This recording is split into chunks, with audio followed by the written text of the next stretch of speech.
What's up, guys? It is me, Zenobia Darling. I am so excited to announce this. My podcast, #Rockstar Life Coffee Break, with me, Zenobia Darling, is officially launching September 30th. So make sure you like and subscribe everywhere you can find podcasts, because I got some good stuff coming your way. So a lot of times when I'm at the State Theater and we're just kind of like goofing off, I'll get in the recording studio that's upstairs on the balcony. It's a private space, so don't try to come up there unless you like work there like me. But I get up there and I just will start getting the recording booth and start doing comedy monologues and kind of working on my craft. So this is a monologue I did, I would say back in April. I did a monologue about villains on The Real Housewives, and it's a little espresso shot teaser for you, kind of get you a little wet for the podcast. And remember, September 30th, I have a lot of stuff going on that day, but I am launching the podcast officially, and I got some good guests coming up, so make sure you like and subscribe. All right, let's go to find out about the real villains of The Real Housewives.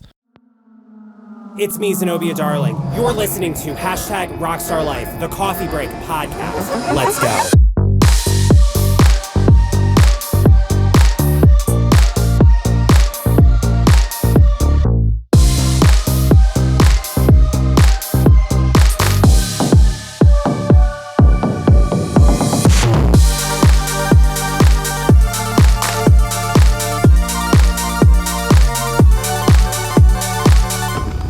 Where the hell's my cold brew at? Before we get started, I'm just going to say this. Just my little disclaimer. I am a comedic drag queen. Do not take anything I say seriously. I'm just bitching about reality television using my scholarly theater brain. Like, I theatrically study reality television and The Real Housewives. So this is just me giving my scholarly analysis about a reality show. Don't come for me. Don't sue me. And it's all comedy, so let's laugh at it. And I just want to get started talking about villains. Like, humans are complex creatures, and the world is not this, like, we have the good guys and the bad guys, you know? Every human is capable of really good things and really bad things, and that comes across on reality television, and that is what really gives a lot of richness to reality television and to these people. And these villains, quote-unquote villains, that's what makes Real Housewives. That's what makes us want to watch the shows. And all Real Housewives, they have really good things happening, but they also, you're seeing some of their issues and some of their shit and some of their mental neuroses that are coming out. And that's what makes it good. I mean, I find that stuff so fascinating. And when it comes to Real Housewives and just really good reality television, you can see this with all the Bravo stuff, some of the Mob Wives, some of like the VH1 reality shows, TLC, you can even see it.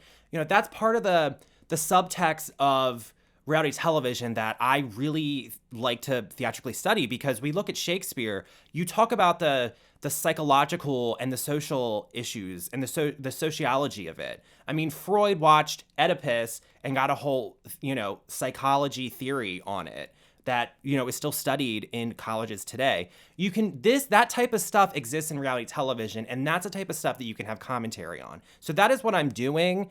And with the Real Housewives in particular, I really like the awful housewives. I mean, I really like Ramona Singer, Luann. I mean, I got a whole list here. Dorinda, Kim Richards, Lisa Rinna, Kelly Dodd. Kelly Dodd. I love that bitch. She's a horrible person, but I love her. Leanne Locken, one of my number one favorite housewives. So those are the housewives we're going to talk about. And I also added Kristen Doute in there because she's coming back after the whole Scandival, because they saw where they teased her on the Bravo show. So we're going to get into Kristen Doute, but let's get started into our first villains, are the Real Housewives of New York City. Real Housewives of New York City is by far the best franchise ever. I'm so sad that they canceled it and they're rebooting it, because Real Housewives of New York City needs to be studied in theater school. I mean, it is high comedy, it is high reality show theater, it runs on all cylinders all the time, and Ramona Singer by far is probably one of the best Real Housewives we ever have. She can't help but be herself. She's a nut job. She's very Trumpian. Like, she's probably one of the most Trumpian Real Housewives we have. She even voted for Trump, and she parties at Mar-a-Lago. So she's in that world, which I find just fascinating. But Ramona Singer, I mean, she just does so many things. It's turtle time, like a fine wine. Oh, I just get better with time. when I hear her, when I hear that voice with those bug eyes, I get so happy. And like, I wouldn't say Ramona is really an awful person. I just would say that she's someone who, she has a level of neuroses and she has a level of trauma to her that like she's not afraid to use to get her way. Like we saw that play out when she left the Berkshires. She had like the trauma flashback in the woods. And I'm not making fun of trauma or abuse. Like I'm just saying like through the show, she kind of used it to go to a party at the Hamptons because she didn't want to be at what's her face's Berkshire's house. Before Dorinda, it was Heather Thompson has a house in the Berkshires, and if you remember, Ramona went up there, and of course she's menopausal and she has hot flash. She runs hot like I do. That's why like I really get Ramona, because I'm like, that's me walking in. Who's being cheap with the AC if it's not set on like 68? Like, you know, or there was an AC in Heather's house in the Berkshires. So Ramona straight up got like Home Depot to deliver a portable AC for the room. And like, that was like that Berkshire trip, like before Dorinda, before all that, was Ramona's at her peak. It was beautiful. It was amazing. But like, that's the type of stuff where like being a villain, I love. Like, who's going to show up and like buy a portable AC and put it in the ductwork? Like, they didn't get duct, but it was like they had ductwork to vent it out the window, and it's like one of those portable things. And she's like, that's something I would do, and that's relatable. And that's the type of villain that Ramona is on The Real Housewives, and it's so delicious. I mean, you know, she's always about selling her shit or plugging her shit, her True Faith jewelry, her Ramona Singer Pinot Grigio, which I have tried. It was good. I loved it. What else? Her skincare line. She's now doing real estate. And she's also not afraid to break the fourth wall, like in later episodes, which I appreciate. And just Ramona Singer just is, she's so, I love her. I absolutely love Ramona Singer. She, top-notch housewife, top-notch villain. You need to respect Ramona Singer. So the next villain on Real House of New York City I want to talk about is Countess Luann de Lesseps. This drag queen, because I think she's a fucking drag queen, she has had such an arc on Real Housewives. I mean, she came out with, I'm the Countess, and she talks like me. She has a deep smoker's voice because she chain smokes, and she talks like this, and she's just I'm the Countess, and I love the elegance and the sophistication of being in the city. Like, I love it. When I hear Luann. But Luann's also, she's not a villain, but her narcissism and her lack of self-awareness kind of leads to some villainous traits in her, which I appreciate 100%. I mean, she doesn't have that self-awareness, and I just think it's beautiful, it's gorgeous, it's just I can't get enough of it. I mean, it played out probably, so in the beginning, when she was married to the Count, and she was the Countess, I'm the Countess Luann, and you don't, and I remember Ramona it was Bethany introduced Luann to her driver as, this is Luann, and she's like, honey, when you're with the help, it's Countess de Lesseps. And Bethany's like, who the fuck cares? Like, which I agree. I mean, I don't like that. I don't like the fact that she said help. Like, I'm cool with the janitor. I'm cool with the CEO. Like, that's how I think you roll. You treat everybody the same with the same amount of respect, no matter what their jobs. They're still humans. I don't really get into that, but she does. And backstory into the de Lesseps family. They are rich as fuck because the de Lesseps family is what built the Suez Canal and controlled the tolls for the Suez Canal for France. So they are loaded, honey. They are loaded as fuck. And, you know, and was he really a count? I mean, I think it was just title, but it stuck. Well, he was having an affair in Morocco. I mean, you heard stuff like, there were hints about it. They had an open marriage, but they eventually got divorced. And that's when Luann, like, I don't know if she went through like a depression or something, but she definitely got a little more villainous. And then she got really hungry for dick, I'm just going to say. I mean, she loves men. She loves fucking men. And that's where the coolness, you know, don't be all uncool, darling, you know, that type of shit. No, what did she say? What did she say to Heather? Heather, I thought you were a cool girl. Just like, be cool. Don't be all like uncool. Like that type of, that's when that Luann came out. When she fucked the Johnny Depp pirate and then lied about it in French to her boyfriend. Like, that's the type of shit where I'm like, she wants the dick and she wants to live this like villainous, sexually deviant lifestyle where, I mean, not even sexually deviant. Like, she just wants to get fucked. Like, I completely appreciate it. I understand that about her.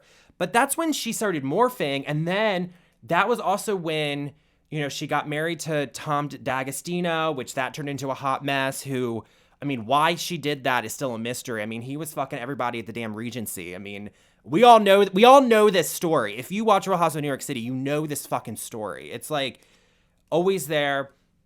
She was drinking, partying, boozing, you know, chain smoking cigarettes, and then she got the DUI arrest in season 10. And that was one of the best. I mean, my favorite line on Real House of New York City is where Luann's on the phone coming out of rehab. She's like, I've been to, what did she say? I've been traveling. I've been to prison. I just want to be close to home.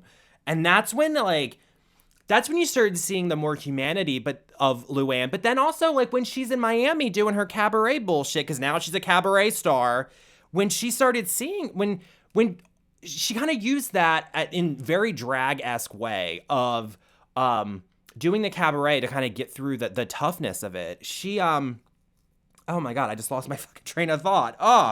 So Luann, when she started doing cabaret, that was where the more narcissism, the more lack of self-awareness really became evident, because when they were in Miami on that most recent season where like Bethany flipped out and was like, life is not about cabaret, and had that Shakespearean, that was such a good episode, that meltdown, that monologue, that's when she had that monologue towards her, because she was not self-aware. She took Sonia to an AA meeting, and Sonia had poor Sonia, she's an empath. I love Sonia too.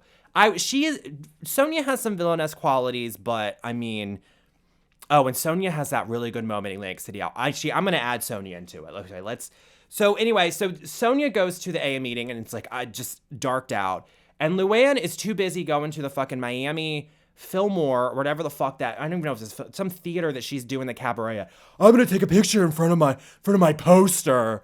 And she forgot the truffle fries, and it just pissed everybody off. And boom. That is what happened, and it was beautiful. And that's that self-aware, that lack of self-awareness is so amazing.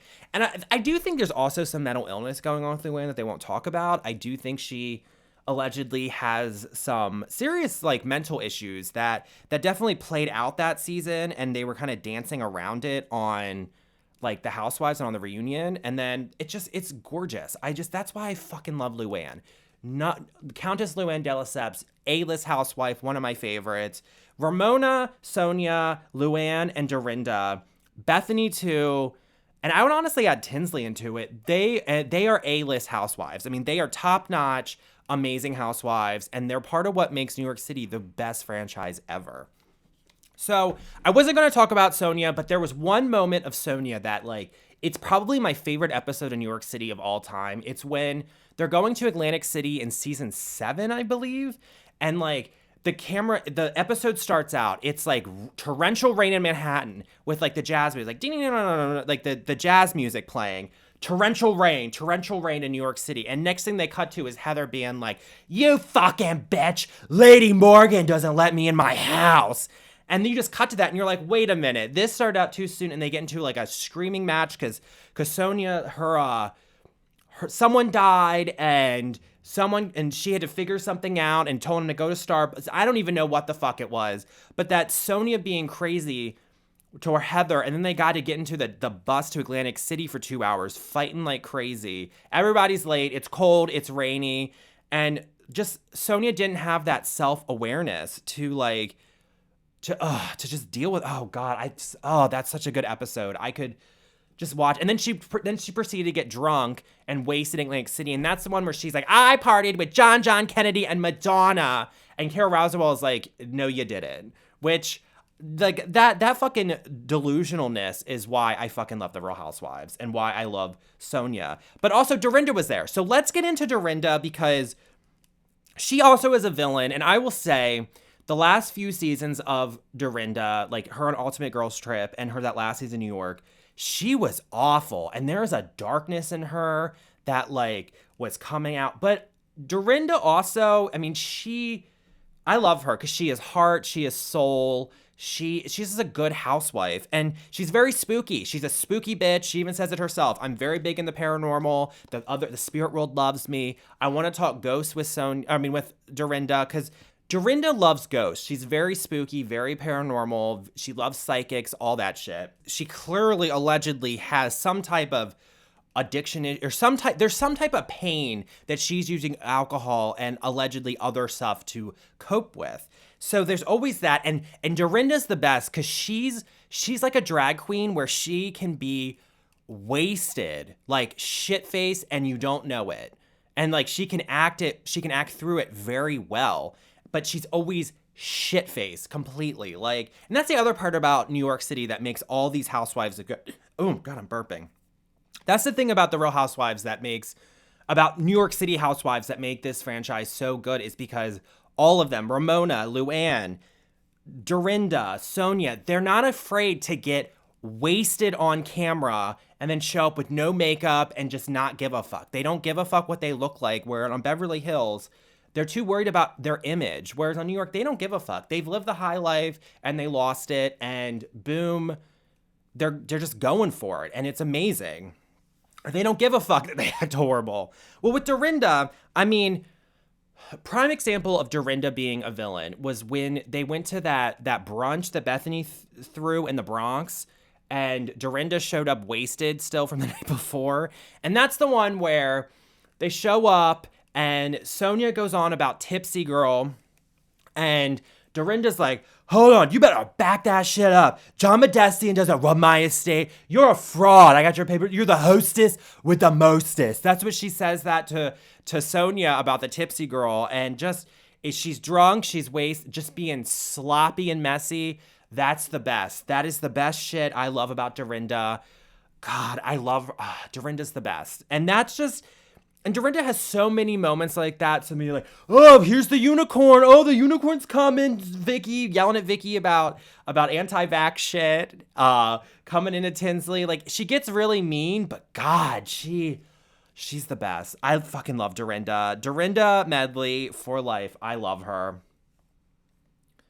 Okay, so let's talk about Beverly Hills. So there are 2 housewives on Beverly Hills that have villainous qualities that really stand out to me. I mean, there's Brandi Glanville, but I really don't want to get into I can't even talk. I really do not want to get into Brandi Glanville because I'm good. You know, especially with that whole alleged sexual assault allegation against Caroline Manzo from the upcoming season of Ultimate Girls Trip in Morocco. I'm good. I don't need to go into her. But I will go into Kim Richards because Kim Richards is an iconic villain. She's iconic as fuck.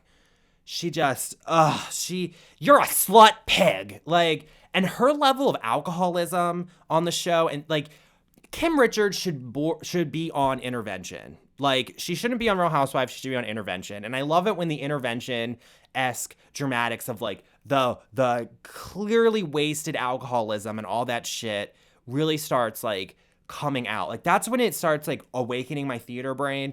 And Kim Richards is one of the darkest housewives ever. I mean, and it's ironic because also Beverly Hills and like Los Angeles. So Los Angeles, we always think of pleasant weather all the time, sunny, beautiful weather, palm trees, the beach, year-round warm temperatures. It's gorgeous. So you have that image in your mind. And then Los Angeles has the darkest undercurrent ever. And Beverly Hills is one of the darkest Real Housewives franchises we have. We've had a suicide, we've had divorces, domestic violence, drug addiction, just really intense shit on Beverly Hills. And then also follows into Vanderpump Rules. I mean, I'm going to end this talking about Vanderpump Rules with Kristen Doty, but it's that same thing. It's like, it's a dark show. Like, there's a major dark undercurrent, but it has this facade of being perfect and beautiful and amazing weather, which I also find adds to the theatricality of Beverly Hills. So Kim Richards, I mean, and her foe was Lisa Rinna, because Lisa Rinna is the other housewife that, like, I fucking love Lisa Rinna. She is my drag mom through Twitter. I tweeted her like 3 years ago. I was like, can Lisa Rinna be my drag mom? And she responded and it's like, yes, ha ha ha, and she laughed. So I have the most respect for Lisa Rinna. She's my number one housewife is Lisa Rinna. I fucking love her. I'm so sad she's not going to be on Beverly Hills this season, but she's like my number one. And Lisa Rinna is interesting because she is a soap star and she played a villain on Melrose Place and on all the soap operas. So she is playing a villainous version of herself on Real Housewives of Beverly Hills. And that's why she makes such a good housewife, is because she knows how to play the part. And the other thing I respect the most about Lisa Rinna is she has that work ethic, that superstar, like, don't turn work down, do anything, like, just get your name out there. Kathy Griffin has it. Like, she has that work ethic that I really respect. And she also knows reality theater, like reality TV theater branding and marketing. And she knows how to be the villain. And Kim Richards and Lisa Rinna, they do not get along. And they've had some of the best moments of all time on Beverly Hills. I mean, there was that season 5 in Amsterdam where Kim's like, why don't you go blow your lips up some more? You shut up, you beast.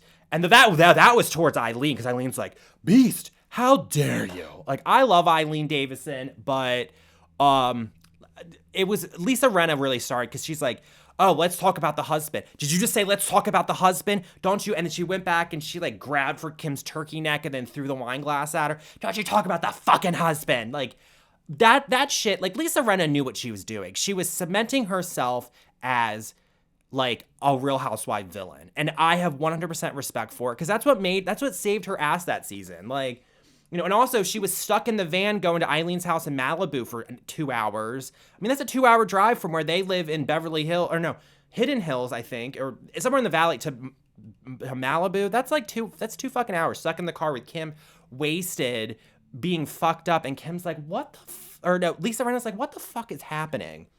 Then we go on, and then later on, Kim starts acting up again. And Lisa's not playing it. She's like, you know what, Kim? Let's talk about your arrest. I said it. Let's talk about your arrest. And, you know, and I think that's when Kim said something like, oh, do you feel good about yourself? And then, oh God, I almost forgot the fucking bunny. Oh my God. Where Kim's like Lisa Rinna gave Kim's daughter, who just had a baby, a bunny for the baby. And she's like, I brought the bunny back to the reunion. And she hands it back. And Lisa Rinna has that perfect Lauren Conrad, like soap actress, crying mascara tear, just that one tear. That's the most humiliating thing you did to me. And oh, that was the best. Oh, God, I fucking love Beverly Hills. I fucking love Lisa Rinna. Oh my God, she's the best. And then I'm going to end Beverly Hills talking about Lisa Rinna going after Dorit Kemsley. I fucking love Dorit Kemsley. I mean, she's probably the most like my drag character out of all the Real Housewives. I actually did a Dorit look for my friend's surprise birthday party like a few years ago. I showed up as fucking Dorit because, like, you know, he's Eileen, I'm Lisa Rinna, but I'm also Dorit. And freaking Dorit and Rinna did not get along Dorit's first season. And, you know, and there was always rumors like, oh, Dorit's very cokey, allegedly. Like, that was something that was like, that was always on the discussion boards, was like this alluding to like a cocaine subtext with Dorit, which if she does it, who cares? I mean, live her life. It's fucking Dorit. I don't think she does. Like, I think she is a high energy person. She does chain smoke. Like, we all know that she chain smokes, which I completely respect. But like, there was always that rumor that she was cokey. So they're in Hong Kong and Lisa Rinna is about to go to QVC. She's about to fly in not far from where I'm recording this at in Havre de Grace at the State Theater. So it's honestly like 40 minutes up the road to King of Prussia to go to QVC. So she's flying in from Hong Kong to Philadelphia to go do a QVC date. So they're at the last night in Hong Kong and Lisa Rinna just knew, like, I got to make the scene. So she sits down and she's like, Dorit, I gotta go. I have a gig with QVC. I'm leaving in the morning, but I gotta ask you something. And she's like, what? Dorit, at your dinner party when you have to go to the bathroom, were people doing coke in your bathroom? Oh, I still quote that. I quote that my best friend all the time. Were people doing coke in your bathroom? And it's like, yeah, probably. Yup. Probably. That's how Luann would say it. But, like, just moments like that I just, like, you know. And then she followed up with do you trust your husband? Do you? And like, Lisa Rinna, I fucking love you. You're the best ever. Justice for Lisa Rinna. You're gonna come back. Okay, so let's go on to Orange County because there's a villain on Orange County that is probably one of my favorite housewives for all the wrong reasons. Like, I think people think into her too much, but she also is a loose cannon with a temper, and she's feisty, and she doesn't give a fuck, and this is Kelly Dodd. I love Kelly Dodd. I think she's one of the most underrated housewives on the whole franchise. She's very controversial, and she has controversial opinions, and she's not afraid to say that. And she's also not afraid to say really inappropriate jokes, and comments that I think is just so fucking amazing. And she's not afraid to like fight and argue, which I respect. Kelly Dodd, you have my respect. I love you so much. And like, she's someone who, like, I think that if she was on like New York City, she would have popped because she has that New York energy. Like, she's quick, she's not afraid to fight, and she's not a good fit for Orange County. And that's why I think she kind of like got like not X'd out, but like definitely got removed, because I think if she moved to New York City and was on there and fighting with Ramona or Sonia, she'd be perfect. So there was the one moment that stands out probably the most was when she was fighting with Shannon at the Quiet Woman. She showed up, and Shannon at that point was like, she gained weight, and she's like, this weight's from Vicky Gunvalson. I can't do a good Shannon impression because, like, I don't know, I'm not the biggest Shannon person. She's not my fave. I respect her. She's not my fave. But Kelly Dodd and her were going at it, and she's like not afraid to say, like, she's not afraid to call people cunts. She's not afraid to like go after their weight, say the rude shit. And she's like, you know, keep eating, you fucking bitch. And then Shannon goes back like, this isn't my plate, you fucking bitch.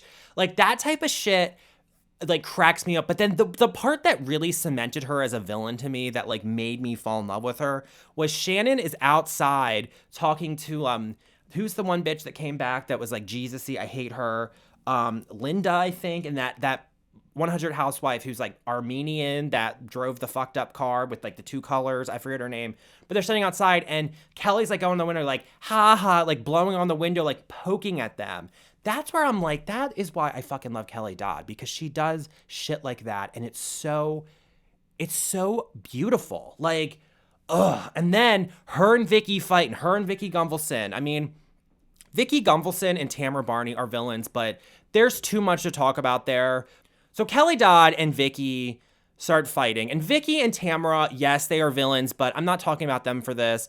But Kelly and Vicky really went at it. And one of the best moments, I think, of the entire Orange County franchise was when Kelly Dodd sent Vicky the animated pig emoji text. And it's like the pig, and you get Kelly Dodd being like, listen, you pig son of a fucking bitch. Like, ha, ha, ha, you're a fat bitch. Like, just going in her, like, with the thing. And she's like, ha, ha. And then Tamara's like, I can't help but laugh.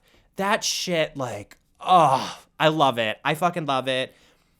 Kelly Dodd, come back to New York City, go to a different franchise where they can handle you, because I fucking love it. I fucking love it. I love it. I'm going to end it with talking about, actually, no, I have two more villains to talk about, but I'm going to talk about my last housewife villain, and that is probably one of my favorite Real Housewives of all time. If it wasn't for her, I wouldn't have gotten through theater school, because I did a lot of her monologues that she did on her confessionals and on the show. I actually did in theater class. Like, I mimic. It's funny because she said mimic her, but I actually did mimic her and did like her mannerisms for theater classes. And that is none other than Leanne Locken from Real Housewives of Dallas. She is, oh my God, she is a basket full of dark chaos that I fucking love. She's a basket of dark chaos. I fucking love her. And she's the very definition of a perfect housewife villain. Like, so John Waters says it, that a personality disorder is a terrible thing to waste.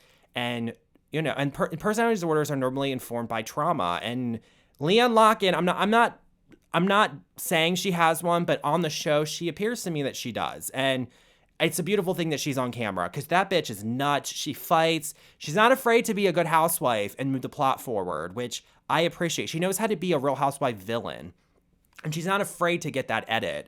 And just Leanne, there's so many moments where like she just fucking delivered. I mean, a model of the personality disorder on Real Housewives is the best. So my favorite moment was from the one in season 1 where she like off camera she's like, I'm gonna fucking kill you. Like that shit. Oh, I gotta warm up my Leanne lock-in because it's coming. It's coming.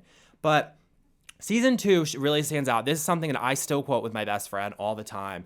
Was in season 2 where she came for Carrie Duber. Well, there's the one where they're at the Christmas party and it's like the winter white party. And the other thing is she's like, she gets in Carrie Duber's face and Carrie's like, I can smell your breath. And she's like, I hope it smells like dog shit that you lick off the floor. That was when I was like, oh, this bitch is nuts. I love her. Who says that? Who says that? Like, come on. And then she went on, she's getting breast augmentation and she's under anesthesia and they show that door. You know, anytime there's a door and there's a mic over or a voiceover, best shit ever. She's under anesthesia and Brandy's glare. And it was the one moment where Brandy and her weren't fighting. They were friends. And she's still mic'd up under anesthesia. They're showing the wooden door. And all of a sudden you hear, Carrie's husband gets his dick sucked at the roundup. And I know the boys that does it too. And that was the whole scandal. I mean, I still say that to my best friend. Did you get your dick sucked last night at the roundup? It's like, I think I know the boy who done it. Like, oh my God, who fucking says that? Who fucking says that? It's gorgeous. Like, who would think of shit like that? And then it was all the scandal. And of course, you know Leanne loves some gays. You know she loves being catty and messy with gay people. She fucking loves it. Best thing in the world. Oh, the best. And like, I turned one of her, that's the whole dick sucked at the roundup. I actually turned that into a dramatic monologue I did in theater class. I did Leanne, I think 3 or 4 times. I did Kelly Dodd. I did one of hers. I did Kelly Ben Simone from New York City. I didn't talk about her, but that bitch is nuts. She's side note on Kelly Dodd. Side note on Kelly Ben Simone. Yes, she's a fucking villain. There's too much to count. I haven't watched it in a while, so I wasn't fresh enough, but yeah, she's a good villain. I mean, when she said, I eat meat, but like, do I say kill animals? No, but do I wear fur? Yes. Like that type of shit, I fucking love it. And she's married to Jill Ben Simone. Like, fuck off. Like, he's a creep from America's Next Top Model because we all know him from Tyra talking about him all the time on that dark show. This is the thing about the villains when people do stuff like that. Like, yes, people wanted to cancel her, but at the same time, like, we need to watch these people atone for their bullshit. Like, we need to watch them deal with it in real time and have their feet held to the fire because that's where they're going to grow. And you have a catharsis watching it. So you kind of you learn better how to not to be racist and not to say those things because you're watching it play out on screen and you're feeling the uncomfortable emotions that they're doing and it's purging out of their system. And it's like, and that's the part that I fucking like love about Real Housewives and why you need these villains on there. So She was in Thailand and they're at an elephant rescue place. And there is this elephant named Sam Boone who was who they rescued from a circus. She had like some trauma, like she was in a car accident and had some trauma. So she can't really walk that well, she walked with a limp and Leanne just out of nowhere. Oh my God, Sam Boone. I love you, Sam Boone. I was born in a carnival and I know what it's like to be ridden and abused at the carnival and just, you know, there are people out there who love you and I love you, Sam Boone. I just want to love her. I love Sam Boone. She went on and on about Sam Boone trauma bonding with her. And I'm like, girl, you can't write that shit. That is why I like Leanne doing that, like, because Leanne was a carny kid. I mean, she grew up in a carnival and she has a lot of trauma and a lot of issues with it. And sure enough, she's trauma bonding with Sam Boone the elephant. I mean, that is why she's great because you're also seeing with that moment like the realness of all of it. And it just, I could go on for days about Leanne. I really could. She's the best. So I'm going to end this with talking about Vanderpump Rules.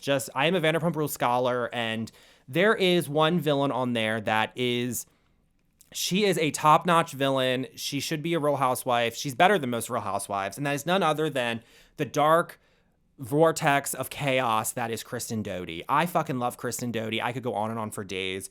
She is another one, model with personality disorder, alleged personality disorder that just like is too good not to be on camera. And like seasons 1 through 6, like especially seasons 1, 2, 3, and 4 of Vanderpump Rules, like when she before she really went to therapy and got on medication, when the personality disorder was in full blown, oh my God, it was so good. Her dark chaos was out. And just, you know, she's like, I'm a defender of the truth. Or I got it. That was not a good Doute. I got it. Doute. Dana, suck a dick. Okay, there we go.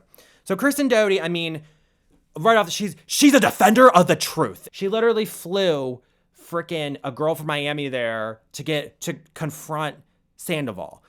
Like with Kristen, like, yes, she did something fucked up to Faith, but like you need to still respect her as a villain because she is a top-notch fucking villain and she knows how to stir the plot. But like the thing about Kristen Doute that makes her so A-list is like, she's not trying for the cameras. That's legitimately her fucking personality, is to be that darkly chaotic and just like, you know, just say stuff. I mean, all the moments she had, like, Diana, suck a dick, walk away.